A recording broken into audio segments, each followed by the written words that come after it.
Welcome to Hardly. Each book is distilled into 3 stories, giving you the key ideas in minutes.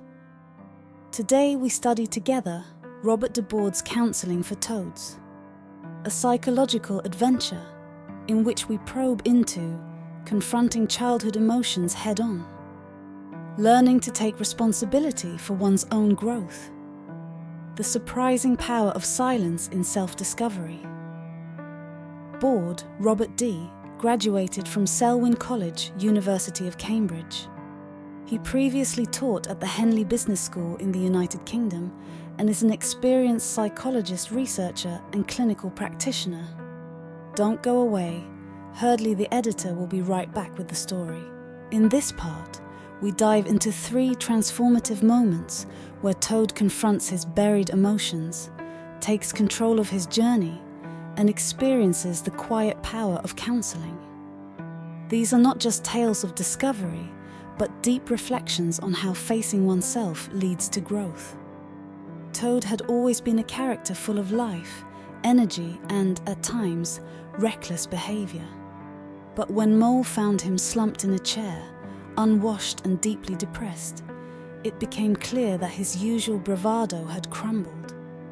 Toad's friends were concerned, yet none of them could pinpoint what exactly was wrong. The story took an unexpected turn when Badger, ever the wise leader, suggested Toad see a counsellor. "It's time for you to face yourself," he said with a stern look. Toad resisted at first, thinking he had no deep issues. After all, wasn't he just a bit down?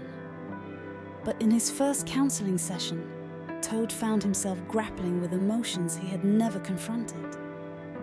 The silence in the room weighed heavily on him, until he finally broke down, sharing memories of his strict father and the constant disapproval he faced. The counsellor, the heron, didn't judge or interrupt. He let Toad's words hang in the air until Toad himself began to realise something powerful. "I was always trying to be perfect for him," Toad whispered, "and I never was." What Toad learned was that his depression wasn't just about the present. It was about unresolved feelings from his past, feelings of being unloved or never good enough. The counsellor helped Toad understand that facing these emotions, though painful, was necessary for healing. Rather than avoiding the pain, Toad learned to sit with it and begin to unpack his relationship with his father. The lesson here: sometimes the hardest problems we face aren't about the present at all. They are about unhealed wounds from the past that continue to shape our current reality. The key is to acknowledge them and begin the process of letting go. As Toad continued his sessions, he was introduced to the idea of taking responsibility for his own growth. Initially, this idea puzzled him. After all, hadn't his friends brought him to the heron for counselling? Weren't they the ones who were worried about him? But in one particularly memorable session, the heron challenged Toad to think differently. "Your friends may have brought you here," the heron said, "but the work is yours. No one else can walk this path for you." This moment of clarity hit Toad like a splash of cold water. It was easy to feel like the victim, to let others take charge of his life while he passively followed. But the counsellor made it clear that true growth requires ownership. Toad had to commit to the process not just for his friends, but for himself. "What do you want to change?" the heron asked, leaving Toad to wrestle with that question long after the session ended. Toad's realization that he could no longer rely on others to fix his problems was a turning point. He began to approach each session with more intention, digging deeper into his feelings and actively working on the insights he gained. He learned that growth isn't something that happens to us.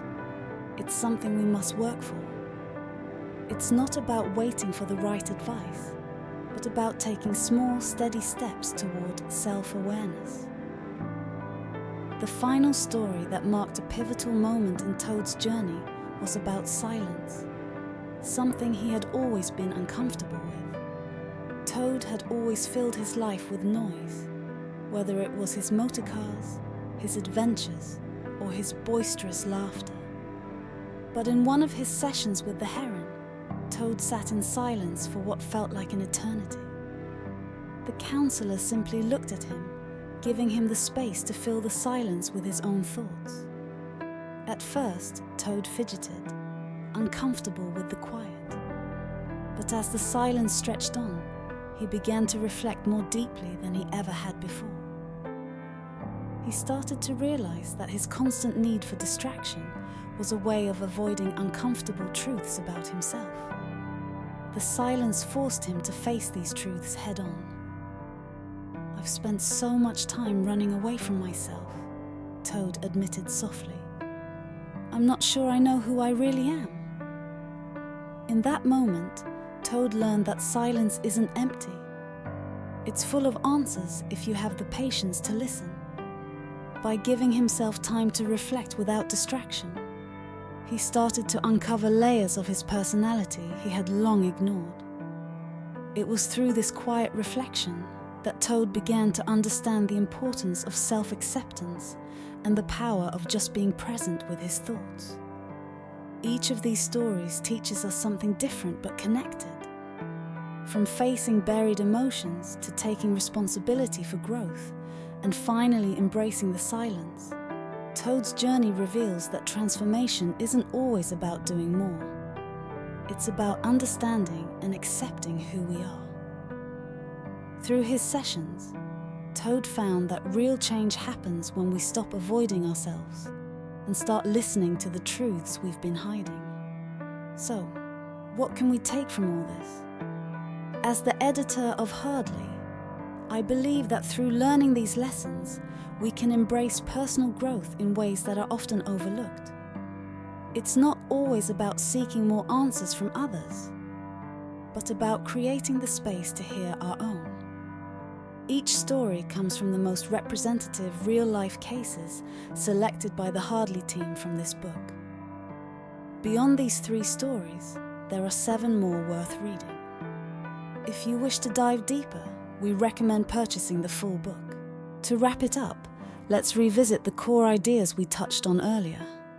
Confronting childhood emotions, taking responsibility for personal growth, and the power of silence in self-discovery. These elements come together in an unforgettable journey for Toad, but there's another moment that ties it all together beautifully. In one of Toad's later sessions, he recalls a childhood memory where his father, a stern figure, would constantly criticize him for being too childish. Toad remembered the day when he excitedly shared a painting he had made, hoping for praise. Instead, his father glanced at it briefly and dismissed it with a sharp, "You can do better." That moment stuck with Toad for years, making him feel inadequate and shaping how he viewed himself as an adult. "I never felt enough," Toad admitted. The heron used this moment to highlight something critical. The voices from our past can often shape the narratives we tell ourselves in the present. Toad was living under his father's critical voice, long after his father was gone. The lesson here was clear. To truly grow, Toad had to stop letting those old voices dictate his actions and beliefs.